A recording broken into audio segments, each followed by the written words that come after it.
Good afternoon. Hello, Ash. Hello, Ashley. And it's so good that you are called Ash and I'm called Ashley, because then what we can do is if anyone's got any questions, they can ask Ash, not Ashley. So yeah, good Absolutely. to see you, buddy. Good to see you. And And you've got the new T-shirt on as well. Yes, I've got the net tracker T-shirt on today. I love it. Very cool. Very cool. I don't know where to start with you, mate, because I've known you for a long time now, since I was at QuickBooks. You were a trainer there, and we've worked together there. You're doing net tracker, you're doing consultancy, you've had your own bookkeeping practice, and now you're a published author. Yeah, I'm getting obviously got too much time on my hands, basically. Must have. And the other thing is we need to start a band, because I can play the guitar, you can play the bass if you've got one there. I have, yeah, just behind me. It's fantastic. Just there. Absolutely. I think the bass player is the coolest person in the band. So yeah, well, I wouldn't like to say, but I'll take your word for it. No, absolutely. So thank you very much for coming along and joining us today. And I've got a load of questions to ask you. But first of all, just tell us a little bit about yourself, please, Ash. Yeah, no problem. Would you like the work stuff or the more interesting stuff, or a bit of both? Absolutely anything. This is your space. Right, okay, Ashley. So I've basically worked in accounting roles pretty much since I left school. At 16, I didn't sort of fancy going on into further education, and whether it's working for law firms, manufacturing in practice. That's the boring stuff out of the way to begin with, and then the fun stuff. What I love doing, you already mentioned, I play bass in 3 bands. Keen interest in fitness. I try to. I've got half a gym next door in the shed. Go to karate twice a week with my son. So I try to fit a fair bit in, and then yes, write the odd book in between, and do a bit of QuickBooks training too. Fantastic. And we've already got questions coming in. That is a really long question, Paula. Oh my goodness. I'm not even going to read that out. It's so long. Can you read that? Look, we can't even see each other. I'm struggling to merge a customer. Originally set up a new customer. Later, QuickBooks offered me a deal on set licenses. All right, okay. It meant, crikey, that is a long customer. However, I've raised invoices to my customer in the old data file. Yeah, I think I'm not sure whether that you mean they're your customer or your client. But that could be various things. The best thing to do on that one, Paula, is actually, and I'll help you out if I can. You can drop me that message in LinkedIn. Just drop me a direct message, and I'll take a look into it, because that could be a few. That could be many different things. Now, this is a little show called 15 Minutes for Accountants and Bookkeepers. So, Paula, thanks ever so much for the question. Ash, that's awesome that you're going to go and do that. So that's brilliant. So, what do you do now then? What are we? We're still training. We're still training on QuickBooks. Yeah. So my main focus is developing my fixed asset app, net tracker, and we're actually adding other features into that, so it won't be just fixed assets. It'll be loads of other little tools to help accountants. But I'm still helping Intuit with the advanced and core training programs. So I'm doing that. I'm running some webinars this week and next week, and I've got one sort of client that I'm their outsourced sort of financial controller. So I sort of keep my hand in with them, helping them do forecasts and all that sort of thing. And then occasionally people might sort of contact me and say, I'm sort of stuck with this, can you help me out? And I will do so if I can. Absolutely. That is amazing. So this net tracker app, we need to know a little bit about this, don't we, Ash? Yes. I don't want to do any hard sell on it today, but basically it's a way of automatically tracking your new asset purchases, and you can import your old fixed asset register in there as well, and it will automatically calculate your depreciation and start posting the journals back into whether it's QuickBooks, Xero, or Sage accounting. So it will basically fully automate your fixed assets if you need to monitor them.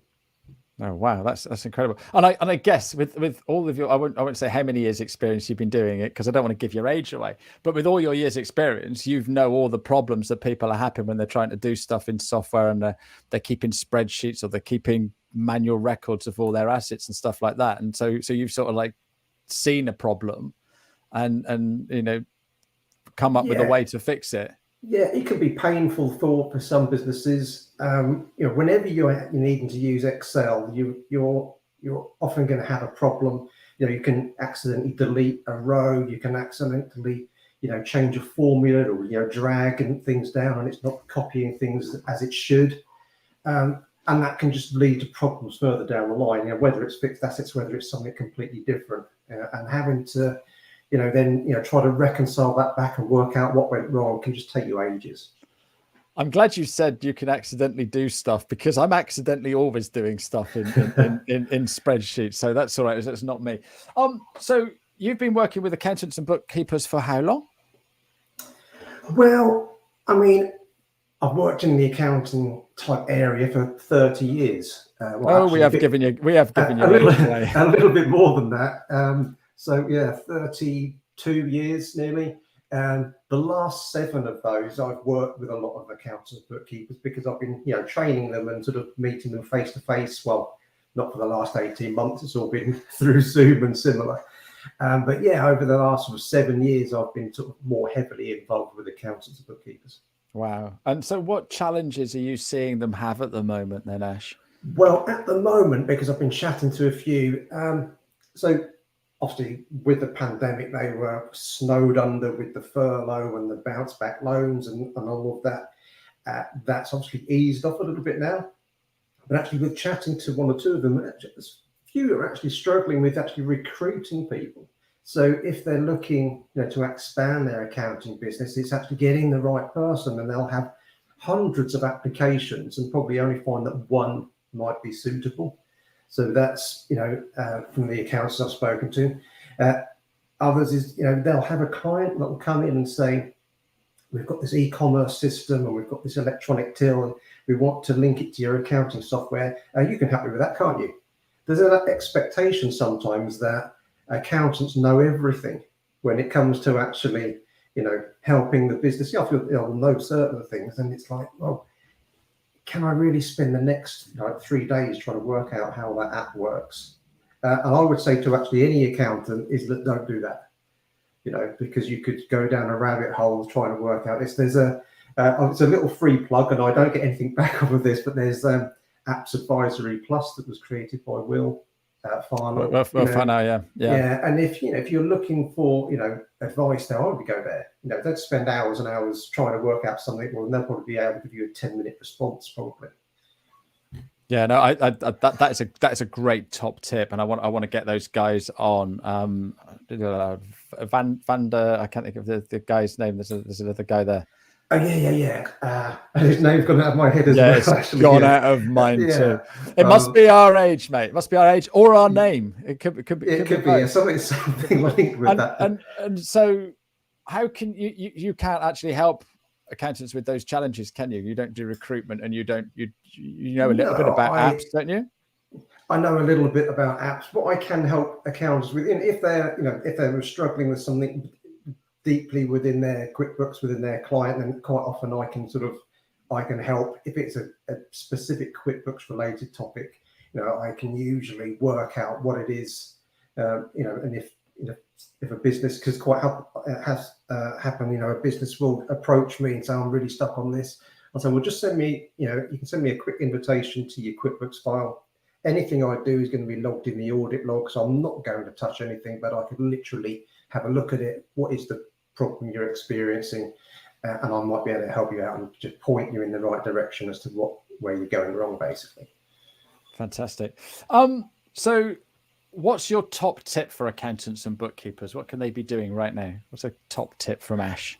So actually, a top tip from me now is that we know that Making Tax Digital for self-assessment has been deferred, but I would really urge any accountant or bookkeeper. So if I was back in my bookkeeping practice, which I'm not really doing anymore, but if I was really trying to get that ramped up, I would think of every process that I can make easier and automate as much as possible.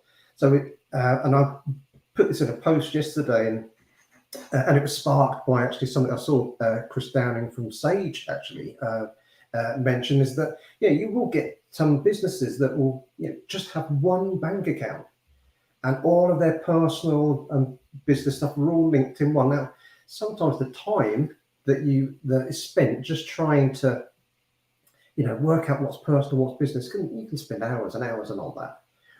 And because I don't have to pay any bank charges. Oh no, but you're actually going to have to spend another few £100s on accounting fees while I actually fix this.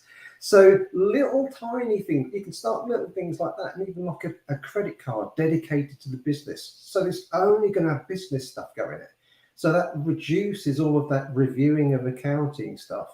And then start thinking about some of the apps,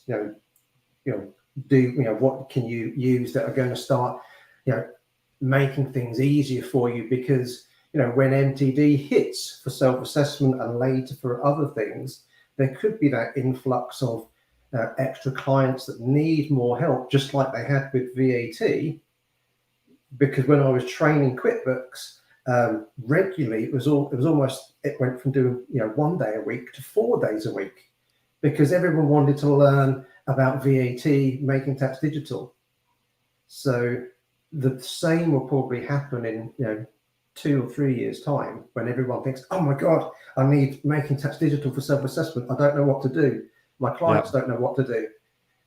So I'd give yourself some breathing space. Well, you've got some breathing space, and make the most of it by getting everything nice and simple.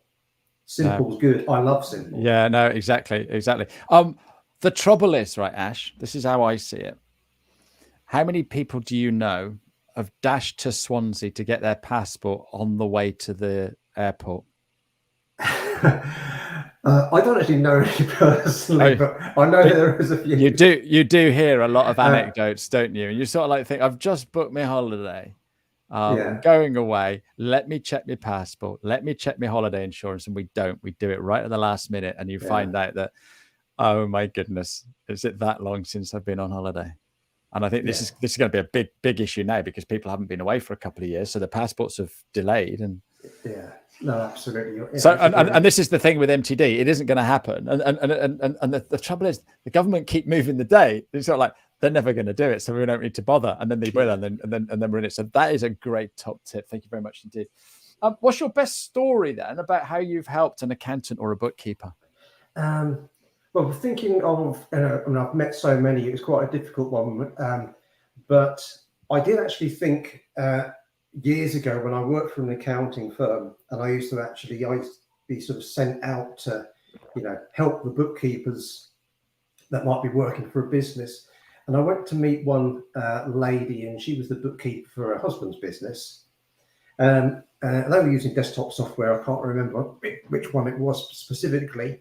But as well as doing all the stuff on the software, she also wrote every single thing down in one of those black and red old ledger books. Yeah, I know. And I mean everything. And I said, you really don't need to do that. And she said, oh yeah, but I feel so much better about it. And eventually, I managed to sort of coax her and wean her off it, talk around, and and the amount of time she saved by not basically doubling up her work, save her a massive amount of time. And this is very true actually to lots of accountants and bookkeepers. They get very comfortable with whatever they're doing. So whether it's using a spreadsheet, whether it's using a specific type of accounting software, and sometimes I think it's always good to definitely keep an open mind as to what you're using now, perhaps what you might want to change to, because yes, it's nice, we can be nice and cozy and have something we're used to, but sometimes if you do change, you think, oh God, why didn't I do this like 5 years ago? Because now things are so much easier. And you can put that with everything, whether it's whatever car you're driving that's using loads of fuel, so many things. But you get comfortable, you don't want to change, but actually after it's done, you think, oh God, yeah, pennies dropped. Yeah, absolutely. Absolutely. That's superb. Superb.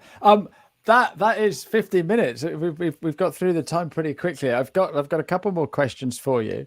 But before we do that, I'm just going to introduce the guests next week. And it's quite interesting because you've been working in this space for a while.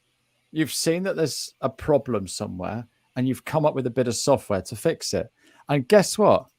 My guests next week have done exactly the same. And they are launching a new payroll product called Fresh Pay. So I've got Nikki and Claire who are coming along, and they're going to come and tell us all about that and tell us about their practices and what they've been up to. So we're starting a little bit of a theme here. So Excellent. Find a problem and then fix it. So that's superb. So how can people get hold of you, Ash? Well, you can just feel free to connect with me on LinkedIn. You can just drop me a direct mail, or you could go to the NetTracker website, net-tracker.com. You could just take a look on there, and you can, if you send a message through there, you'd come through to me as well. Fantastic. And where can we get hold of this book? The book, if you go onto Amazon, yeah. And literally search. What you can do is, when this is finished, if you go into my posts and then at the very bottom, you can put in a link. You can put the link into the book, and then people can get hold of it. Yeah, there. I'll do that. Yeah, no problem. But it's not quite launched yet, is it? No, it's you can pre-order it. I think it's 8th of December. Fantastic. So a perfect stocking filler. Absolutely, yeah, just in time for Christmas. Absolutely superb. That's brilliant. Right, so here's the killer question then at the end. What did you want to be when you were at primary school, when you grew up? I know, I thought about this question. And do you remember a 80s program called The Fall Guy? Oh yes, yeah, Lee Majors. After he did the $6 Million Man. Yeah, absolutely. Well, for a long time I wanted to be a stuntman. And I did lots of crazy things when I was very small. So, fantastic. So that was what I wanted to be when I was in primary school. Oh, that is a really cool thing. So how many bones have you broken doing all your stunts? Luckily none. I'll be very lucky. Oh, that's fantastic. Yeah, so cool. Ash, thank you so much for coming along. Thanks for sharing all your knowledge. Looks like Paula's going to be grabbing hold of you to answer that question. So that's absolutely superb. Thanks for coming along and listening on the sidelines, people. And we will see you next week with a couple more guests. Nice to see you, Ash. Thanks very much for your time. It's been a pleasure. Bye. All the best.